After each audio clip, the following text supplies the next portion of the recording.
शिव अर्धांगिनी माता सती की उत्पत्ति कैसे हुई और उनके शरीर का त्याग कैसे हुआ। अगर इन सब चीजों के बारे में जानना चाहते हैं, माता सती की का जन्म कैसे हुआ, मरण कैसे हुआ, तो मेरे पूरे वीडियो में बने रहिए। मैं आप सभी के बीच में माता सती की कथा लेके आ गई हूँ भाइयों और बहनों। तो प्रीतिराज ऑफिशियल 866 यूट्यूब चैनल को मेरे सब्सक्राइब कर लीजिए और वीडियो ज्यादा अच्छा लगे तो कमेंट लाइक जरूर कीजिए और मेरी इस कथा को अच्छे से सुनिएगा। पूरा वीडियो सुनेंगे तभी आपके समझ में आएगा कि माता सती का जन्म कैसे हुआ, उनके पिता कौन थे, उनकी माता कौन थी और उनका विवाह शिवजी से कैसे हुआ और उन्होंने अपने शरीर का त्याग कैसे किया। ये कथा मैं आप सभी के बीच में लेके आई हूँ। तो फेसबुक पे देख रहे हैं तो प्रीतिराज प्रोफाइल पेज को फॉलो कर लीजिए। एंटरटेनमेंट चैनल का नाम है, पेज का नाम है मेरे प्रीति शर्मा एंटरटेनमेंट।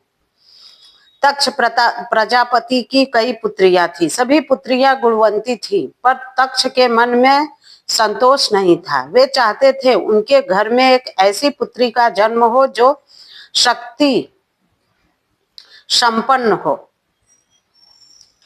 सर्व विजयनी हो। तक्ष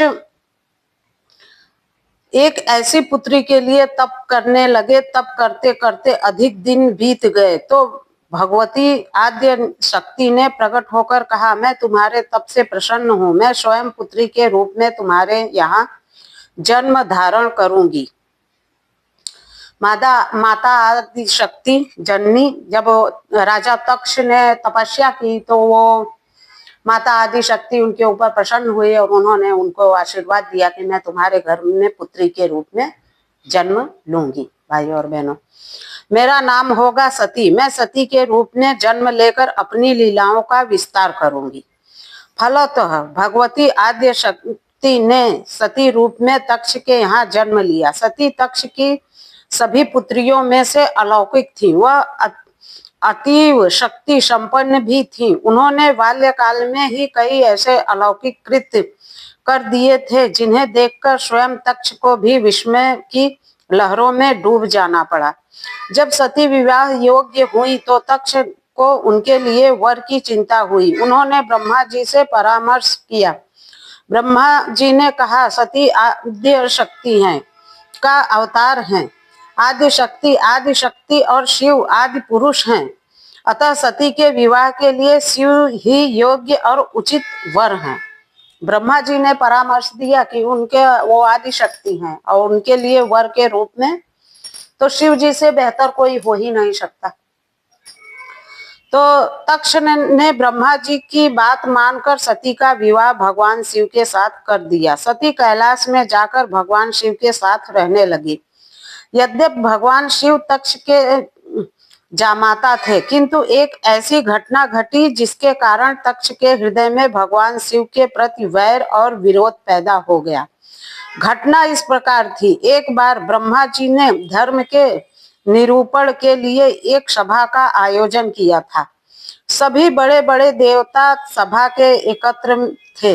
भगवान शिव भी एक ओर बैठे थे। सभा मंडल में तक्ष का आगमन हुआ। तक्ष के आगमन पर सभी देवता उठकर खड़े हो गए, पर भगवान शिव खड़े नहीं हुए। उन्होंने तक्ष को प्रणाम भी नहीं किया। फलतः तक्ष ने अपना अपमान का अनुभव किया। केवल यही नहीं, उनके हृदय में भगवान शिव के प्रति ईर्ष्या की आग जल उठी। वे उनसे बदला लेने के लिए समय और अवसर की प्रतीक्षा कर रहे थे।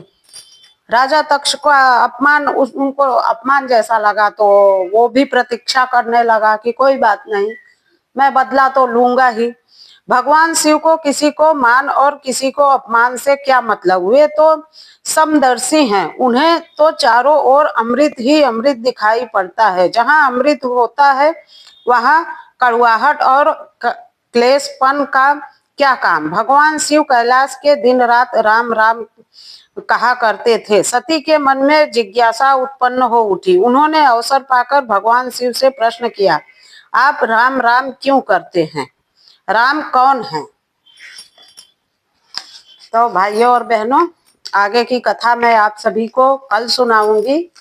और मेरा वीडियो जो भी देख रहे हैं माता सती की कहानी कथा पूरा देखिएगा। तो आगे की कथा मैं कल लेके आऊंगी आप सभी के बीच में, क्योंकि वीडियो ज्यादा बड़ा हो जाएगा तो आप लोग भी के पास भी टाइम इतना नहीं होगा कि आप मेरा पूरा वीडियो देख सकें।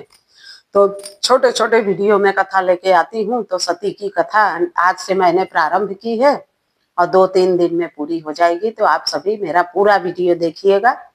और इसी के साथ मैं विदा लेती हूँ। मैं प्रीति शर्मा। जय हिंद।